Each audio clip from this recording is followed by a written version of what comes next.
మొదటిసారి టీడీపీ ఆఫీస్కి సీఎం చంద్రబాబుని కలిసొచ్చి అనిల్ కుమార్ యాదవ్ మాట్లాడారట.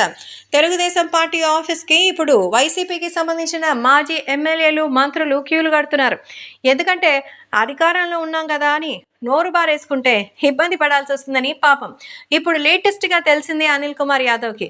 అనిల్ కుమార్ యాదవ్ పవన్ కళ్యాణ్ని, లోకేష్ని, చంద్రబాబుని విమర్శించినట్టు ఎవరు ఎక్కడా మాట్లాడుండరు. ఆడవాళ్ళు పంపు సెట్ల దగ్గర మాట్లాడుకున్నట్టు వీధి కొళాయిల దగ్గర మాట్లాడుకున్న దానికంటే ఘోరంగా మాట్లాడతాడు అనిల్ కుమార్ యాదవ్. అందుకే టీడీపీ ఇప్పుడు గట్టిగా బుద్ధి చెప్పడానికి సిద్ధమైందని తెలిసి మొత్తానికి టీడీపీ పార్టీ ఆఫీస్ పంచన చేరారు Anil Kumar. First time TDP party ఆఫీస్కి వచ్చి నారా చంద్రబాబు నాయుడిని కలిశారట. సో సీఎం చంద్రబాబుని కలిసి మరి ప్రత్యేకంగా మాట్లాడారట. దాదాపు గంటన్నర పాటు అనిల్ కుమార్ యాదవ్ చంద్రబాబు నాయుడుతో ప్రత్యేకంగా సమావేశమైనట్టుగా తెలుస్తోంది. ఈ విషయం తెలిసి అందరూ ఆశ్చర్యపోయారు.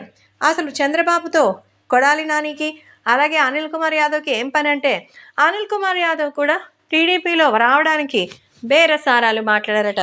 ఇలాంటి వాళ్ళని టీడీపీలోకి ఫ్రీగా వస్తామన్నా కూడా వద్దనాలి, కానీ పార్టీ ఫండ్లతో వస్తానంటే తెలుగుదేశం పార్టీ ఆహ్వానిస్తుందా?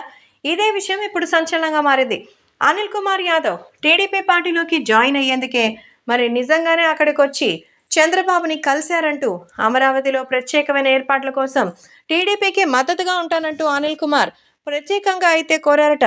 మొత్తానికి నారా చంద్రబాబు నాయుడుతో ఈ సమావేశానికి సంబంధించిన విషయం తెలిసి అందరూ అయితే ఆశ్చర్యపోతున్నారు. ముఖ్యంగా ఇప్పుడు అనిల్ కుమార్ యాదవ్ రావడంతో మరోసారి టీడీపీకి సంబంధించి వైసీపీ మాజీ ఎమ్మెల్యేల వలస మొదలైందని చెప్పడంతో జగన్కి షాకే తగులుతోంది.